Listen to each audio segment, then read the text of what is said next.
जय हिंद मेरे प्यारे शेर शेरनियों, कैसे हैं आप सब। शानदार होंगे, ज़बरदस्त होंगे, जिंदाबाद होंगे। साथियों, इस क्लास के ज़रिए हम बात कर रहे थे एसएससी जीडी की, SSC GD, SSC CGL, SSC CHSL की सारी क्लासेस को हम एक बार में लेकर के चल रहे हैं, जिसमें हम चर्चा कर रहे थे इंडियन पॉलिटी की, भारतीय राज्य व्यवस्था। ठीक है, तो हम उसकी बात कर रहे हैं, जिससे कि हमने अभी तक चर्चाएं जो भी कर चुके हैं उसके आगे हम चर्चा कर रहे हैं भाग 3 की।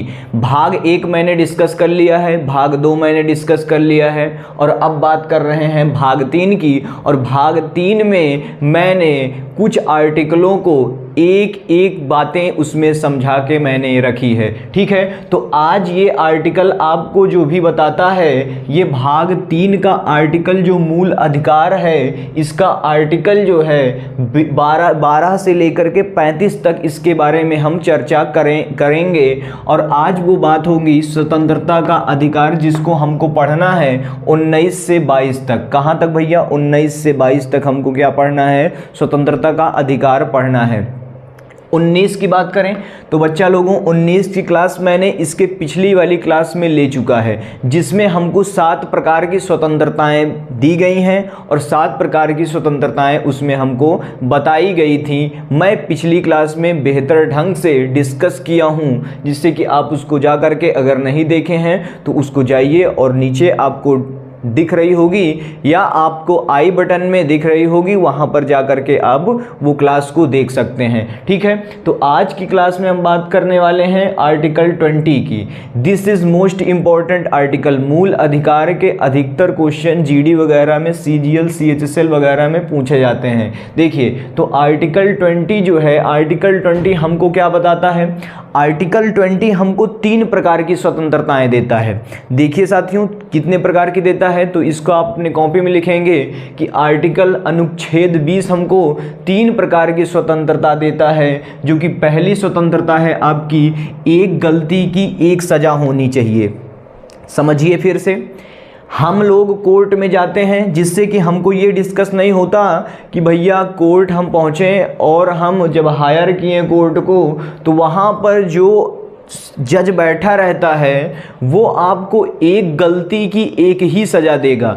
फिर से देखिए, वो आपको आर्टिकल 20 बताता है, आर्टिकल 20 बताता है कि एक गलती की एक सज़ा दी जाएगी। देखिए, अगर मैं बात करूं कि भैया कुछ लोग होते हैं, सोचते हैं कि नहीं, हमने आज इसको, मान लीजिए कि फॉर एग्जांपल में इस आर्टिकल को समझिए, आज हमने कोई चीज़ किया, आज हमने कोई चीज़ कर दिया और पिछले भी कोई चीज़ हुआ है, तो हम हमारे बेस पर, मतलब आज जो केस लड़ रहा, केस जो चल रहा है, जिस केस के ज़रिए हम वहाँ पर कोर्ट में पहुँचे हुए हैं, वो उसकी सज़ा हमको मिलेगी। ठीक है, अगर आप कहें कि जो पिछला भी हो गया है उसकी भी सज़ा उसी में दे दी जाए, तो ऐसा बिल्कुल नहीं होगा।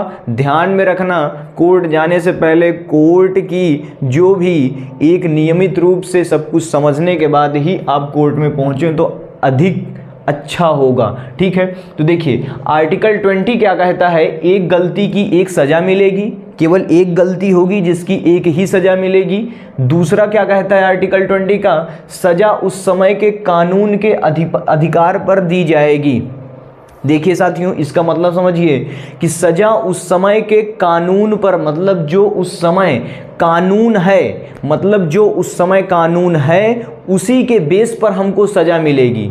ठीक है, उसी के बेस पर सज़ा मिलेगी। ये नहीं कि आज जैसे कोई डेट है, आज ये हमारा जो भी महीना दिसंबर का चल रहा है, और अगर कोई चीज़ संशोधन हो चुके हैं, जो चीज़ कल ही संशोधन हुआ है और सज़ा अगर आज हमको मिल रही है, तो आज के बेस पर उस पर हमको सज़ा दी जाएगी। ध्यान से समझना, ये बहुत इम्पोर्टेंट है। इससे अधिक क्वेश्चन पूछा जाता है कि जो भी, मतलब एक गलती की एक सज़ा, एक गलती की एक सज़ा कौन सा आर्टिकल बताता है, इस प्रकार से क्वेश्चन पूछते हैं तो वो आपको बताएगा आर्टिकल 20। सजा उस समय के आधार पर दी जाएगी जो समय, मतलब जिस समय आप कोर्ट में पहुंचे हुए हैं उस समय आधार पर आपको सजा दी जाएगी, और ना कि बाद के कानून पर सजा दी जाएगी। ध्यान रखना। अब तीसरा क्या कहता है, सजा के बाद भी कैदी की संरक्षण दिया जाएगा। संरक्षण का अर्थ भैया समझें तो कैदी के जैसे, कैदी जो मतलब सजा मिलने के बाद जो कैदी होगा उसको जो जेल होगी उसमें भी उसको एक प्रकार से सरकार क्या करती है, उसको उसमें भी सुविधा देती है। क्या कहते हैं, सुविधा देती है। आपकी देखभाल क्या करेगी, वो सरकार करेगी। फिर से समझिए, सजा के बाद भी कैदी की संरक्षण दिया जाता है। क्या दिया जाता है, संरक्षण दिया जाता है। मतलब कि जो भी संरक्षण होगा वो आपको कौन देगा, ये कैदी की संरक्षण। मान लीजिए कि कोई इंसान पहुंचा कोर्ट में, उसको सजा हो गई और कोर्ट में सजा होने के बाद वो जेल पहुंच गया, तो उसकी सारी व्यवस्थाएं, मतलब कि आपको खाना भी मिलेगा, सब कुछ मिलेगा, लेकिन वो सरकार के ऊपर डिपेंड रहेगा। आपको कोई भी दिक्कत होती है, बीमारी कोई होती है, तो वो आपकी सारी सब कुछ आपको क्या करेगी, वो सरकार आपका इलाज करवाएगी। मतलब कि सारी मतलब कह सकते हैं हम कि सारी व्यवस्थाएं आपको वो सरकार प्रदान करेगी जो भी होती है जेल के अंदर सजा देने के बाद, जो सारे कैदियों के साथ होगी वो आपको भी मिलेगी। ठीक है, तो अब देखिए 3 चीजें आपको समझ में आ गई। मतलब आर्टिकल 20 यही बताता है कि आपको जो भी गलती मिलेगी वो आपको कोर्ट डिसाइड करेगा। क्या डिसाइड करेगा, कोर्ट डिसाइड करेगा। अब यहां पर एक बात और समझिए, आर्टिकल 20 में आप नोट पॉइंट बना के लिखिएगा कि भैया जो भी, मतलब जब कोर्ट जो है, जब कोर्ट किसी कैदी को, जब कोर्ट जो होगी वो किसी को घोषित कर दे कि अब ये अपराधी हो चुका है, तो तभी अपराधी मानेंगे आप। क्या मानेंगे, तभी आप उसको अपराधी मानेंगे। इस बेस पर कोर्ट कार्य करती है, अन्यथा इस पर क्या होगा कि आप उसको अपराधी नहीं मान सकते हैं। समझिए फिर से, मान लीजिए कि हमको भाई अभी सजा नहीं हुई है, हमने कोर्ट पर हायर हुए, अब कोई कह रहा है कि नहीं तुम अपराधी हो। ठीक है, कोई हमको कह रहा है कि भाई तुम अपराधी हो, तो वो चीज़ नहीं होगी। मतलब जब तक कोर्ट डिसाइड ना कर दे कि आप अपराधी हो, तब तक किसी को कोई अधिकार नहीं है आपको अपराधी कहने का। ये सिंपल सा फंडा है इसका कि 20 का आर्टिकल 20 का अनुच्छेद जो है यही बताता है। इसको आप नोट पॉइंट में लिखेंगे कि जब तक कोर्ट डिसाइड ना कर दे किसी को कि वो अपराधी है, तब तक उसको कहने का कोई अधिकार नहीं है कि तुम अपराधी हो। ठीक है, वो चाहे कोर्ट हो, कोर्ट भी उसको नहीं कहेगी कि तुम अपराधी हो, या बाहर वाला भी उसको नहीं कहेगा कि तुम अपराधी हो, वो डिसाइड करेगी कोर्ट। ध्यान रखना, this is most important. Article 20 का ये अनुच्छेद जो है इसको आप नोट पॉइंट में लिखेंगे जो मैंने बताया। अब देखिए अब क्या कहती है आर्टिकल 21, क्या कहता है बच्चा लोगों। आर्टिकल 20 कहता है, article 21 this is most important और ये हमेशा लाइफ में आपके चलता रहेगा। आर्टिकल 20 कहता है इसमें प्राण एवं दैहिक स्वतंत्रता है। प्राण एवं दैहिक स्वतंत्रता की बात करें भैया लोगों, जो भी गाड़ियां का चालान वगैरह, धुआं वगैरह देती हैं गाड़ियां, चालान कटता है, हेलमेट नहीं लगाए रहते हैं, दिस इज योर, यही आता है आपका, बताता है आर्टिकल 20 के तहत आपका वो चालान काटा जाता है। हेलमेट वगैरह आपकी मतलब प्राण एवं दैहिक स्वतंत्रता के अंदर ही आपके ये पुलिस वगैरह जो होते हैं ये आपके चालान काटते हैं। किसके अंडर में, आर्टिकल 21 के 21 के अंडर में इसका चालान कटता है। ध्यान रखना। अब देखिए आगे क्या कह रहा है, इसी में एक चीज और जोड़ दिया गया कि निजता का अधिकार। निजता का अधिकार बात करें भैया तो निजता मतलब हमारी निजी चीज़ों पर किसी का कोई अधिकार नहीं है। क्या है, हमारी निजी चीज़ों पर किसी को कोई उछालने की ज़रूरत नहीं है। हम कोई चीज़ दबा के रखना चाहते हैं तो हम उसको दबा के रखेंगे। हम अगर उछालना चाहेंगे तो वो हम डिसाइड करेंगे कि हम उछालेंगे। तो ये होता है कि अपनी निजता के अधिकार, मतलब कि कोर्ट यही कहती है कि जो निजी चीज़ें होंगी उस पर किसी दूसरे का अधिकार नहीं है कि वो कुछ भी करे, ठीक है। उस पर कोई भी चीज़, मतलब कि आपका जैसे फ़ोन है तो किसी का ये अधिकार नहीं है, फॉर एग्जाम्पल में आप समझिए, तो किसी का ये अधिकार नहीं है कि भाई साहब कोई तुम्हारा फ़ोन उठाए या कोई फ़ोन तुम्हारा टच करे। दिस इज़ एक एग्जाम्पल है और आप इसको अपने समझिएगा अपने भाषा में। तो निजता का अधिकार भी आपको 21 बताती है। क्या बताता है? अनुच्छेद 21 आपको दो बातें बता देता है। कहता है कि भैया इसमें प्राण एवं दैहिक की स्वतंत्रता है। गाड़ियों का हेलमेट नहीं, गाड़ी पर चलते समय धुआं देगी, लाइट नहीं रहेगी आपकी गाड़ी में, या किसी प्रकार का हेलमेट नहीं लगाए रहेंगे तो आपका चालान कटने का एकदम फुल चांस है और आप उसमें कुछ भी नहीं कर सकते हैं। ये बात हो गई। अब देखिए आर्टिकल 21 क्या कहता है। आर्टिकल 21 का एक का है। का मतलब कहें तो आर्टिकल 21 में का को जोड़ दिया गया है।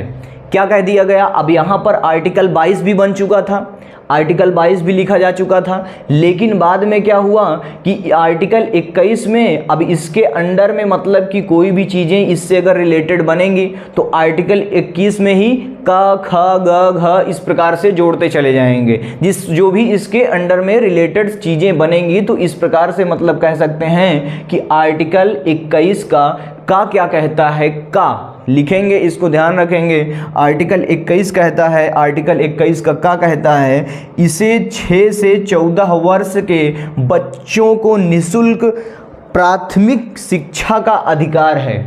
प्राथमिक शिक्षा का मतलब कि 6 से 14 वर्ष सरकार आपको साफ सुथरा देती है। कहीं भी होगा प्राथमिक विद्यालय आपका बना रहता है, तो ये आपका आर्टिकल, अगर प्राथमिक विद्यालय में 6 से 14 वर्ष के बच्चे पढ़ रहे हैं तो उनको प्राथमिकता का अधिकार है, पढ़ने का संपूर्ण उनको अधिकार है। और जो कि उस अधिकार क्या होगा? निःशुल्क होगा।